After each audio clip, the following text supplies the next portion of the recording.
ครับวันนี้เราจะมาฝึกอ่านภาษาปริวัติล้านนาแบบที่สองนะครับเห็นไหมแต่ว่านี่อ่านไปแบบที่สามเนี่ยตามสำเนียงกำโอ้นะครับของเจ้าล้านนาไตยวนเชียงใหม่นะครับไปแล้วนะครับวันนี้จะมาอ่านแบบภาษาปริวัติแบบที่สองนะครับเห็นไหมแบบที่สองเป็นอย่างไรครับก็คือว่าเมื่อปลายปี28นะครับมันศูนย์ส่งเสริมศิลปะวัฒนธรรมมหาวิทยาลัยเชียงใหม่นะครับเปิ้นตกลงกันไว้ว่านะครับเห็นไหมเปิ้นประชุมกันแล้วก็ตกลงกันว่าเปิ้นจะเอาภาษาไทยเนี่ยมาปริวัติเป็นภาษาละนาเนี่ยเปิ้นบอกว่ากระทำได้อยู่3 แบบหรือ3 รูปแบบนะครับเห็นไหม อันแบบที่หนึ่งนั่นนะเปิ้นจะเอาไว้อันบันทึกการลักศิลาจารึกเอกสารสำคัญนะเปิ้นจะยืมเอาอักษรไทยเนี่ยเอาไปปรับเทียบมาเป็นอักษรล้านนานะก็ประกอบกรรมขึ้นมาครับมาก็คล้ายๆกับภาษาไทยนั่นแหละแต่มันอย่างว่าเปิ้นจะเอามาหมดนะครับไม่กงไม่กังไรไม้ไอ้มั่วไอ้ที่มันมีในภาษาล้านนาน่ะเปิ้นจะเอามาหมดนะครับอันนี้คือปฏิบัติแบบที่หนึ่งบังคับพิวเลยอันแบบที่สองเนี่ยวันนี้เราจะเอาแบบที่สองนะครับ อันแบบที่สองนั่นก็คืออ่ายืมเอาอักษรไทยมาปรับเทียบเป็นอักขระละนานะครับแล้วก็ประกอบกรรมขึ้นมากับแบบภาษาไทยผสมผสานกันไปแล้วก็บางครั้งไม้หรือสระมันตรงมันจัดกันก็คือบูรณะคำศัพท์ได้ไหมอันอันนี้คือภาษาปฏิวัติแบบที่สองนะครับอันเวลาอ่านนั่นนะท่านจะต้องใช้อันหลักการของอัน โทษทีภาษาอันอ่าภาษาละนาอ่านนะไงมาครับอันนี้คือภาษาต้นฉบับนะไงมาเป็นข้าวตัดตอนข้าวก้อมตัดตอนมาจากของข้าวพญาพรหมนะครับเห็นไหมบอกได้ยินเสียงอย่างนี้นะเพราะอันนี้เป็นภาษาอันละนานะครับเอาไปกอยอันภาษาอันที่อันนี่เลยนี่อันนี้เป็นภาษาปริวัติแบบที่สองแล้วนะครับเห็นไหมแต่ว่านี่ปริวัติแบบที่สามตามสำเนียงกะโม่ของอันเจ้าละนาไตมวนเชียงใหม่นะครับเห็นไหมแต่วันนี้มันก็ยังว่าอ่าจะเป็นไตยวนไตลื้อไตลั่วไตอะไรอย่างไรแล้วแต่นะครับประกอบปริวัติกันอย่างนี้นะครับแต่เวลาอ่านมันอ่านเสียงประเมินกันนะครับ ก็แล้วแต่อันสำเนียงของไผ่ของมันนะครับมาแต่วันนี้ผมก็จะอ่านในสำเนียงของไต้ยวนเชียงใหม่นะครับไต้ยวนเชียงใหม่เนี่ยไอ้สีแดงเนี่ยไอ้สีแดงที่หมายไว้เนี่ยมันเนี่ยมันสามารถเจอคนอื่นมาอ่านได้นะครับเพราะว่าอ่านไปแล้วอ่านตามภาษาไทยแล้วมันจะผิดเพี้ยนสำเนียงนะครับลักการอ่านนะก็ลักการอ่านนะก็คือท่านจะต้องนึกถึงว่าอ่าอักษรเหล่านี้เป็นอักขระละนานะครับอย่างเช่นเนี่ยตัวบะนะครับอันนี้ตัวดาตัวญ่านะครับตัวซาเนี่ยตัววะตัวมานะครับตัวดาตัวง่าเนี่ยมันตัวซาอันนี้ไหมเห็นไหมท่านต้องอ่าน ท่านต้องอ่านเป็นอย่างอันนี้ตัวปะเห็นไหมเนี่ยนะท่านต้องอ่านเป็นอันพ่อเป็นภาษาละนาถึงจะอ่านได้นะครับไม่ใช่คนอื่นที่มันหูภาษาละนามาอ่านแล้วมันเผลอเจอจ้าเสียงมันจะประเมินกันโอเคนะครับวันนี้เอามาอ่านเลยนะครับเอามาอ่านเลยนะครับเป็นภาษาปริวัติแบบที่สองอันนี้ไม้ไก่ใช่ไหมตัวดะนะ ใส่ไม่ขอจังได้บ่ได้ยินเสียงเนี่ยไหมอันนี้ถ้าเป็นแบบที่สามก็ต้องใส่จุดแล้วบนนะอันนี้มันต้องแบบที่สองนี่มันต้องใส่จุดละเพราะว่ามันเทียบประมาณแล้วหรออันนี้เป็นตัวดาแล้วก็ไม่ไก่ไม่โดนได้เสียงโทพิเศษนะครับบ่ได้ยินเสียงสำเนียงหมดมิดอันนี้ตรงหมดเนี่ยดำเนี่ยซ้ำแล้วก็เนียงแล้วก็วอดแล้วก็มิดใช่ไหม อันเนี้ยเนี่ยตัวเนี้ยดักนะครับดักนะเสียงจัตวานะเจ้าไตยวนเชียงใหม่ถ้าเป็นไตลือปุ่นดักดักดักปุ่นปุ่นมันดักอันปุ่นมันเสียงมันม้วนไปถึงเสียงใกล้ๆเสียงตีวันนั้นน่ะ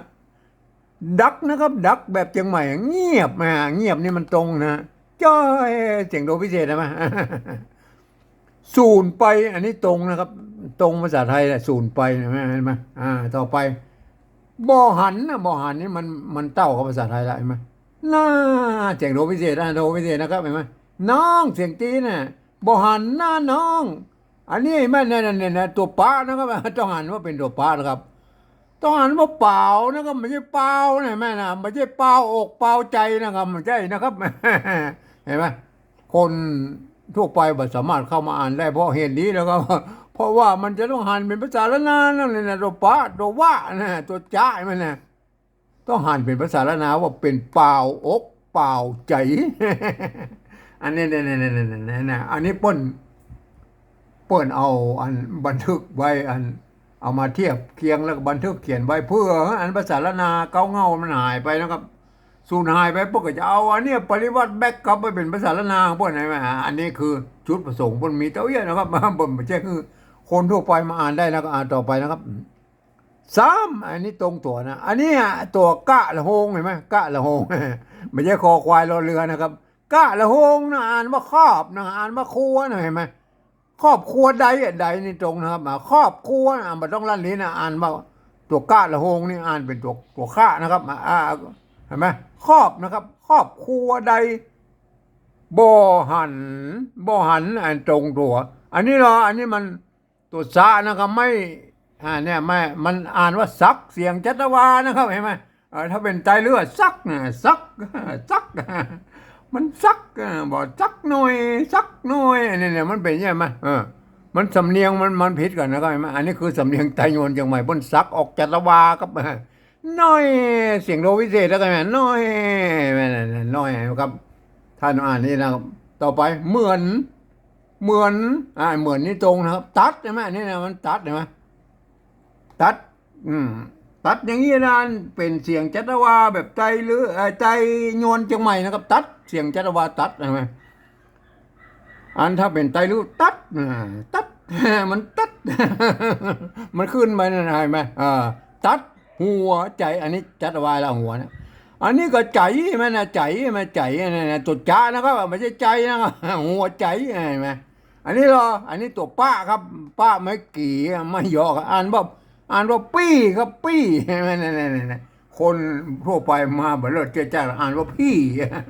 มันไม่ใช่นะครับป้นยืมมาเป็นตัวป้าแล้วนะครับปี้นะครับปี้ออกมาห้อยเสียงโทพิเศษนะห้อยรอแต่คิงอันนี้เต้ากันนะอันนี้เต้าภาษาไทยละอันนี้อ่านว่ากาบนะครับตัวก้านะครับตัวก้าไม่กาตัวสะกดด้วยตัวบ้านะครับเห็นไหมอ่านว่ากาบนะครับเสียงโทปกตินะกาบไว้นะครับเห็น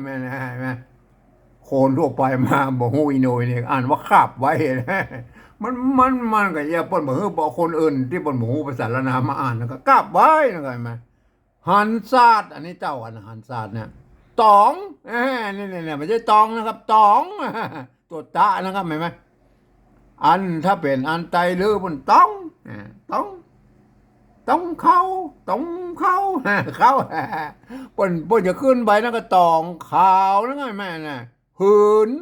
ตรงกันเจ้าเสียงโทพิเศษเจ้าเกยแล้วกันเนี่ยเกยไม่ใช่เคยนะไม่ใช่เคยแล้วก็เกยแล้วก็เกยใจนะก็ใจไหมฮะนี่ไม่ใช่ใช้นะครับเจ้าเกยใจนะครับหืนเจ้าเกยใจไหมอันนี้เราอ่านว่าปูนะตัวป้าไม่กูใช่ไหมอ่านว่าปูไม่ใช่ปูนะครับปูลวดใต้ห้องนอนนั่นตัวละเนี่ยเปิ้นเขียนในภาษาตั้งแต่เก้าเงาแล้วตั้งแต่เก้าเงาภาษาละนาแล้วเสียงฮอในภาษาละนาเนี่ยเปิ้นจะออกเสียงเอาตัวละเขียนนะครับมาเพราะฉะนั้นเราปริวัติแบบที่สองเราเทียบเอามาแล้วก็ตัวเรือพอเทียบเป็นตัวละนะเวลาอ่านนั้นต้องอ่านเป็นตัวฮอนุ่งหูบนะครับห้องนอนห้องนอนใต้เสียงโดยพิเศษนะห้องนอนอ่านมาห้องนอนนะครับมันเป็นเยี่ยนะครับท่านก็ต้องไปศึกษาภาษาละนามันเลิกนะครับตัวดี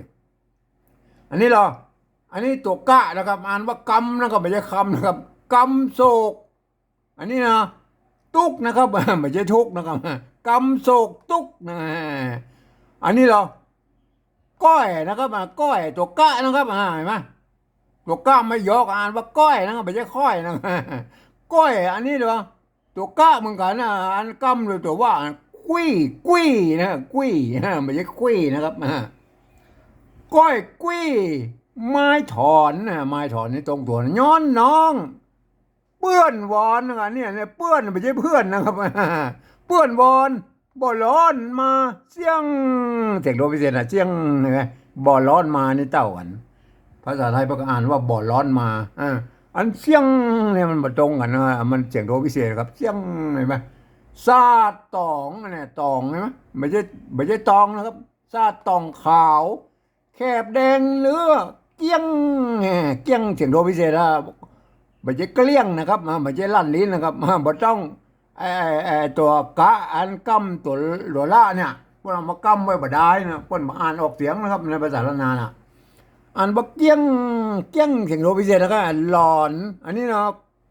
อ่านเกบะนะอ่านว่าเก็บนะครับมันไม่เกะนะครับไม่เกะไม่เกะกับเกะนะครับสะกดด้วยตัวบะมันก็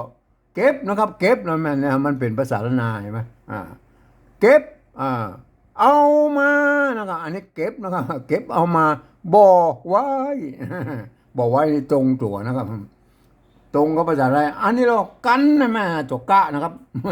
กันบ่หันบ่หันนี่เต่านะกันนะครับกันบ่หันครัวเจ้านะครับครัวนะครับไม่ใช่ครัวนะครับตัวกะละหงอ่านเป็นตัวคอเฉยๆนะครัวเจ้าน้องชายเตี้ยงนะครับเนี่ยเตี้ยงไม่ใช่เที่ยงนะเนี่ยตัวต้านะครับ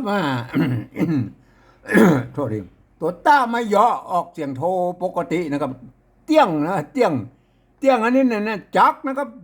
เสียอันภาษาแล้วสำเนียงภาษาละนาตายวนป้นออกเสียงจัตวานะครับ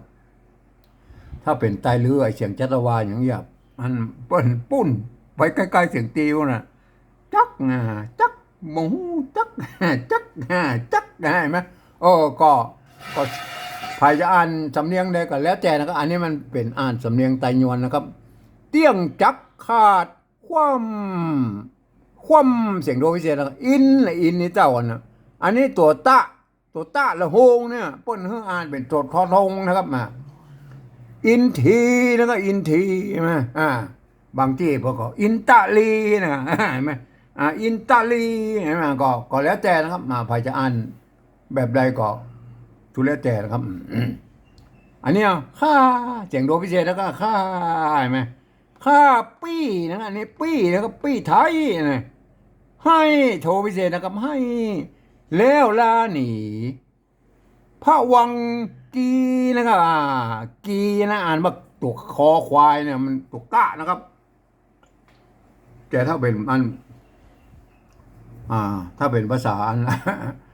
อันพะวังนะพะวังแล้วก็อันนี้กีนะพะวังเนี่ยมันแปลได้ครับพะวังเข้าพะวังนะฮะพะวังกีนะกีเนี่ยมันอะไรไหมกีก็เหมือนดนตรีเสียงดนตรีเสียงเนี่ยนะกีคีตะดนตรีนะเห็นไหมอันนี้กีเป็นกีนะฮะนะพะวังกีนะครับปานจักนะครับเห็นไหมออกเสียงจัตวานะครับอันนี้ตัวปะนะครับอ่านว่าปานนะครับเห็นไหมปานจักมิ่ง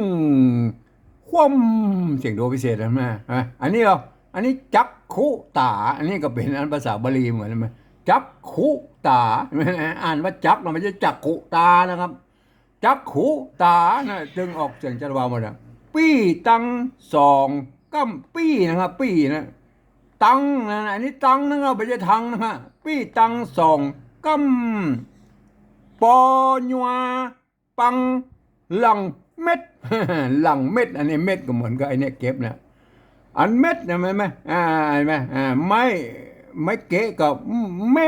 นะครับใส่สะกดด้วยดะกับเม็ดเนี่ยมันเป็นเนี่ยอันนี้คืออ่านภาษาละนานะมาอันนี้ก็เราจะอ่านรวดดูละใช่ไหมเขาก็จะอ่านได้ว่าอย่างนี้นะครับไหมตามสำเนียงไตยวนเชียงใหม่นะครับพวกก็จะอ่านกันอย่างนี้นะครับแต่เป็นสำเนียงไตลือไตยองเอาอ่านกันไปแต่คนละแล้วแต่ก็เขียนแบบเดียวกันนี่แหละแต่จะอ่านสำเนียงไหนก็เป็นเรื่องของท่านนะครับอันนี้จะอ่านแบบไตยวนเชียงใหม่นะครับ บ่ได้ยินเสียงสำเนียงวอดมิดดับเงียบจ้อยสูญไปบ่หันหน้าน้องเปล่าอกเปล่าใจซ้ำครอบครัวใดบ่หันสักน้อยเหมือนตัดหัวใจปี้ออกมาห้อยหล่อแต่คิงกาบไว้หันซาดตองขาวพื้นเจ้าเกยใจปูลวาดใต้ห้องนอนกำโศกตุกก้อยกี้ไม้ถอนย้อนน้องเปื้อนวอนบ่ร้อนมาเสียงซาดตองขาวแคบแดงเนื้อเกี้ยงหลอนเก็บเอามาบ่ไว้กันบ่หันขัวเจ้าน้องไทยเตี้ยงจักขาดคว่ำอินทีข้าปีไทยให้แล้วลาหนีพระวังกีป่านจักมิ่งคว่ำจักขุตาปีตังสองกำปอญวาปังหลังเม็ดนี่คือการอ่านภาษาละนาแบบอันปริวัติละนาแบบที่สองนะครับแม่ก็เป็นอย่างนี้นะแม่นะท่านก็ไปถ้าจะเขียนแบบปริวัติแบบที่สองท่านก็ต้องเป็นคนที่เรียนรู้ภาษาละนามาอ่านนะครับใจรักภาษาละนาอ่านนะครับไม่ใช่อ่านเอาภาษาไทยรักภาษาไทยมาอ่านแล้วเป็นไปกันหมดแล้วครับไปกันหมดแล้วใช่ไหม